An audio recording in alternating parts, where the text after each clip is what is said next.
Thomas pamoja na Vice Mr. Rajabu Bori, wao ni moja ya kutusapoti jinsi gani tunavyofanya mazoezi toka timu ilianza mazoezi mpaka hapa ilipokuepo, pamoja na juhudi zote tunazozifanya katika kuendeleza mchezo wa wheelchair tennis nchini Tanzania, lakini bado tuna changamoto mbalimbali kama vile uhaba wa rasilimali, ufadhili pamoja na uelewa mdogo kwa jamii katika mchezo huu kwa watu wenye ulemavu wa viungo katika mchezo wetu wa tennis.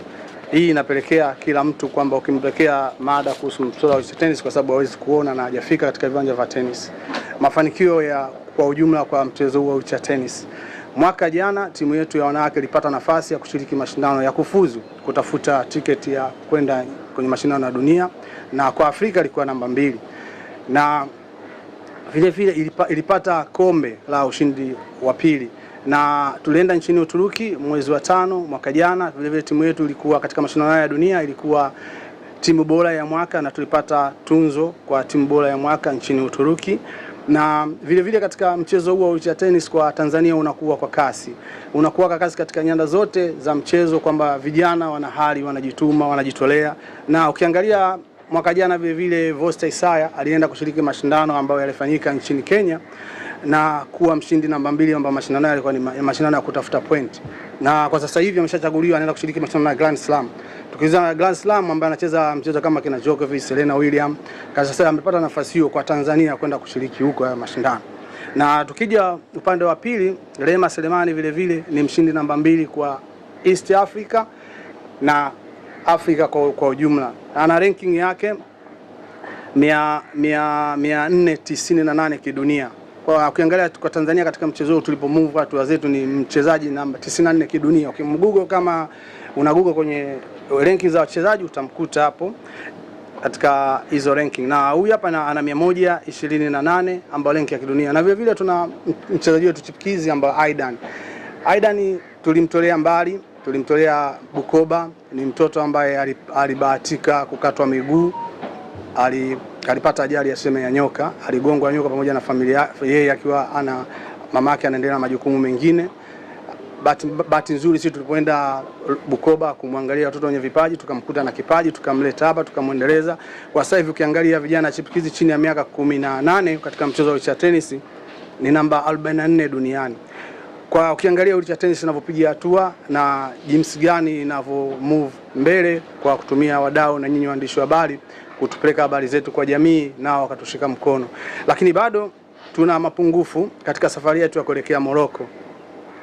Safari ya Morocco maximum tulipanga tuondoke tarehe 28, ambao tulikuwa takriban wachezaji 4 wa kike, 4 wa kiume na kocha mmoja na msaidizi. Pamoja tulipenda kwenda na mwandishi wa habari kama mheshimiwa waziri alivyotoa katika mkutano wake, kwamba kusema michezo yote lazima ijibrand yenyewe kutoka katika mazingira moja au nyingine, jinsi gani wa Tanzania wajue, wadau wajue, ili ivuke hatua ya kwenda mbele.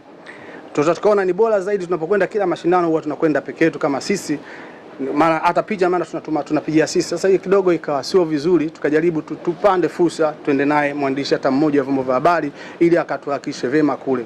Lakini kwa bahati mbaya mpaka dakika hii tunavyozungumza tumebakisha siku 3 timu isafiri, tuna tiketi 4. Maximum tunataka twende wachezaji 8 na kocha pamoja na msaidizi. Kwa hiyo tunarudi tena kwa wadau kuomba sapoti, kutusaidia, kutushika mkono timu yenu ya wheelchair tennis ili ikapeperushe bendera ya taifa. Haya mashindano ya dunia lengo lake kubwa kwamba mchezaji wa Tanzania anaposhiriki mashindano haya anapata mambo mawili. Moja, anashiriki kwenye All African Game. Pili, anashiriki kwenye Paralympic Game ambayo anakuwa anaselektiwa moja kwa moja kutoka huko kwa moja katika mashirikisho ya mchezo wa tennis duniani. Kwa upande wetu sisi tuna wachezaji ambao ni wazuri, wanafanya vizuri, na ndio leo tumekuja kuwaomba Watanzania watusapoti, hasa ukiangalia mheshimiwa Waziri Makonda ana utashi na yupo.